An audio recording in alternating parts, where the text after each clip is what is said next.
Dear students, welcome to my YouTube channel. मेरे YouTube channel पर आपका बहुत बहुत स्वागत है। मैं डॉक्टर नीलम सोनी, जैसा कि आपको पता है, संपूर्ण इतिहास आपको पढ़ाने जा रही हूँ, जिसका हमने पहला चैप्टर सामान्य परिचय कर लिया था। फर्स्ट चैप्टर में हमने इतिहास क्या है, इतिहास की परिभाषाएँ और इतिहास का काल विभाजन किया था। आज हम चैप्टर नंबर 2 करने जा रहे हैं। जिस भी बच्चे ने या जिस स्टूडेंट ने मेरा चैप्टर 1 नहीं देखा है वो देखिए, क्योंकि चैप्टर 1 देखने के बाद ही आपको ये चैप्टर नंबर 2 समझ आएगा। Let's start today's chapter. आज का हमारा चैप्टर है ऐतिहासिक स्रोत।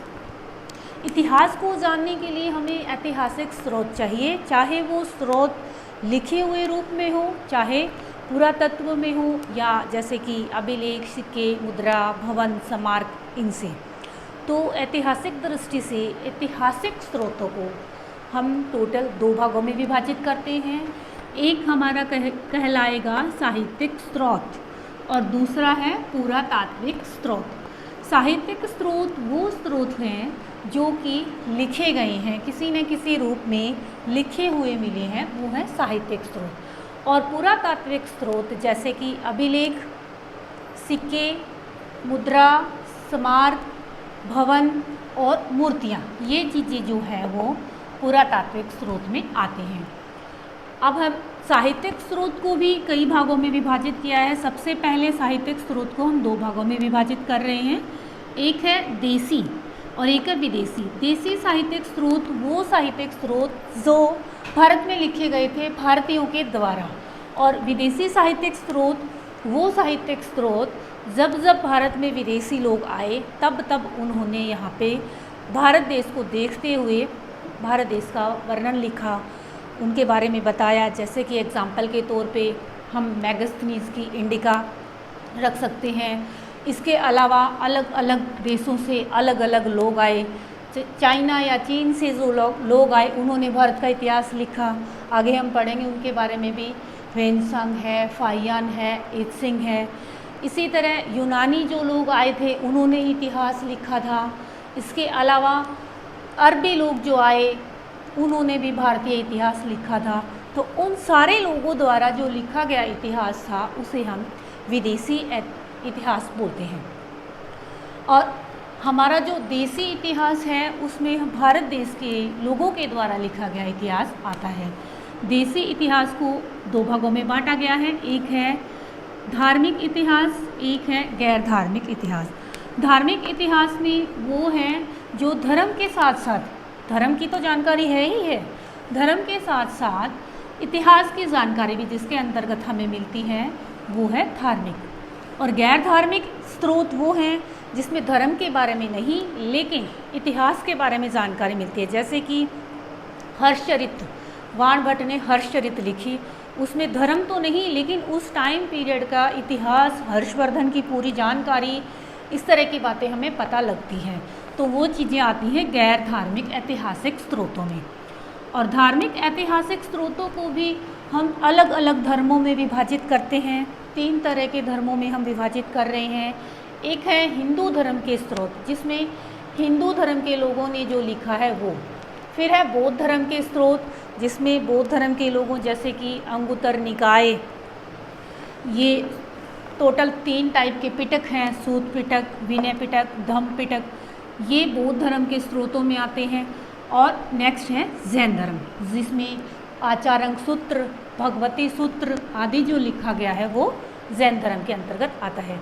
तो ओवरऑल धार्मिक ग्रंथों को हम तीनों धर्मों के बारे में जानकारी लेते हैं। हिंदू धर्म में सबसे पहले आते हैं श्रुति ग्रंथ। श्रुति ग्रंथ वो ग्रंथ है जब पुराने ज़माने में एक इंसान से दूसरे इंसान में कोई भी बात या कोई भी जानकारी दी जाती थी, उसे सुना जाता था और उसे सुनकर याद कर लिया जाता था। उस तरीके के ग्रंथ जो है वो श्रुति ग्रंथ के अंतर्गत आते हैं। श्रुति ग्रंथ में 4 तरह के ग्रंथ आते हैं। एक तो आता है वेद, वेद जिन्हें हम संहिता भी कहते हैं। दूसरा है ब्राह्मण, थर्ड है आरण्यक, फोर्थ है उपनिषद। और नंबर 2 पे आते हैं स्मृति ग्रंथ, जिसके अंदर भी 4 ही तरह के ग्रंथ हैं। एक तो है वेदांग, जिसे सूत्र बोला जाता है। दूसरा स्मृति, थर्ड है महाकाव्य। महाकाव्य में रामायण महाभारत दोनों आएंगे, और पुराण, पुराण वो जिनसे हमें राजाओं की वंशावलियों की जानकारी होती है। अब हम करने वाले हैं ये वाला, यानी वेद। वेदों का जो टाइम पीरियड है वो अलग अलग बांटा गया है। ऋग्वेद का टाइम पीरियड 1500 BC से 1000 BC बताया गया है। इसके बाद जो वेद हैं, यजुर्वेद, सामवेद, अथर्ववेद, ये जो तीनों वेद हैं, इन तीनों वेदों का टाइम पीरियड 1000 BC से 600 BC बताया गया है। ये जो टाइम पीरियड है या इनका काल निर्धारण है वो सर्वप्रथम मैक्स मूलर के द्वारा किया गया था। ऋग्वेद की रचना 1500 से 1000 में, और बाकी तीनों वेदों की रचना 1000 से 600 BC में आती है। सबसे पहले है ऋग्वेद। ऋग्वेद के अंतर्गत आर्य लोगों की जानकारी दी गई है। इसमें सबसे इम्पोर्टेंट बात है कि ऋग्वेद में 10 राज युद्ध का वर्णन किया गया है। 10 राज युद्ध एक युद्ध होता है जिसमें एक तरफ राजा सुदास है, दूसरी तरफ 10 राजा जो मिलकर लड़ाई लड़ते हैं सुदास के खिलाफ, और ये लड़ाई रावी नदी के किनारे पर होती है, जिसमें राजा सुदास जीत जाता है और वो चक्रवर्ती राजा बन जाते हैं। नेक्स्ट है यजुर्वेद। यजुर्वेद में यज्ञों में गाए जाने वाले मंत्रों की जानकारी मिलती है। ये दोनों तरीके से लिखा गया है, गद्य भाग में भी और पद्य भाग में भी। थर्ड आता है सामवेद। सामवेद में गीत गायन की जानकारी हमें मिलती है, और ये चारों वेद में सबसे छोटा वेद जो है वो सामवेद कहलाता है। नेक्स्ट और फोर्थ है अथर्ववेद। अथर्ववेद में जादू, टूना, अंधविश्वास आदि की जानकारी हमें मिलती है। और सबसे बड़ी बात यह है कि ऋग्वेद के अंतर्गत सिक्कों का वर्णन नहीं किया गया है। ये हो गए आपके वेद। इसके बाद आता है ब्राह्मण। ब्राह्मण कोई जाति वाले ब्राह्मण नहीं है। ब्राह्मण वो हैं, एक ग्रंथ है जो लिखे गए हैं। अलग अलग तरीके से ये ग्रंथ लिखे गए हैं, जैसे कि ब्राह्मण भी हैं, आरण्यक भी है, उपनिषद भी है। आज के लिए इतना ही। आज हम केवल वेद तक पढ़ेंगे। नेक्स्ट वीडियो में हम ब्राह्मण, आरण्यक और उपनिषद के बारे में पढ़ेंगे। आई थिंक आपको सब कुछ क्लियर हो गया होगा। फिर भी कुछ भी डाउट हो, कोई भी आपको फीडबैक देनी हो तो प्लीज़ मुझे कमेंट में ज़रूर लिखें। और लास्ट वीडियो में वॉइस थोड़ी सी कमज़ोर थी, मैंने उसे ठीक करने की कोशिश की है।